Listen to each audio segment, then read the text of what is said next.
In many ways, this area is like a living ark.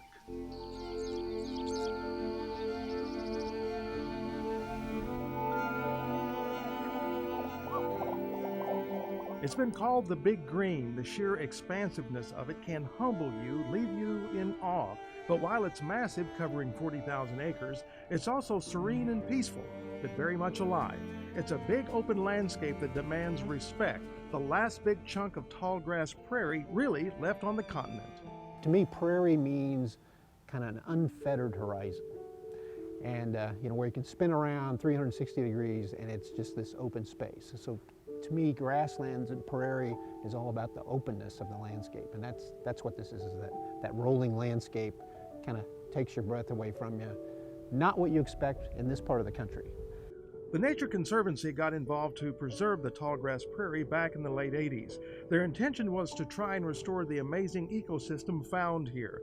Now, the reason the bison are here is for the ecological influence that they provide.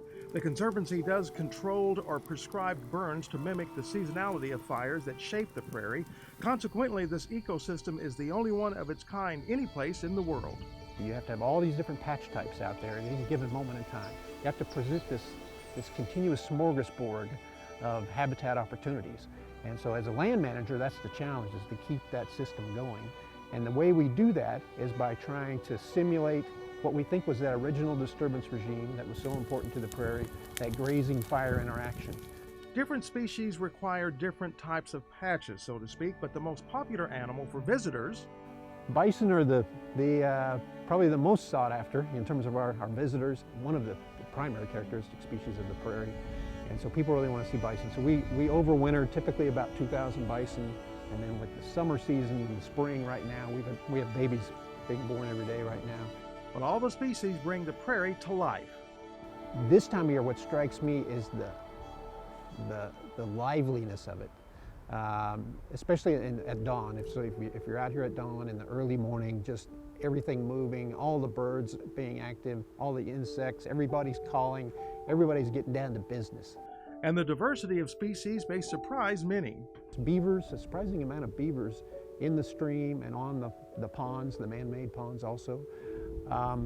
Grassland birds, all sorts of diversity there. And of course that changes through the seasons.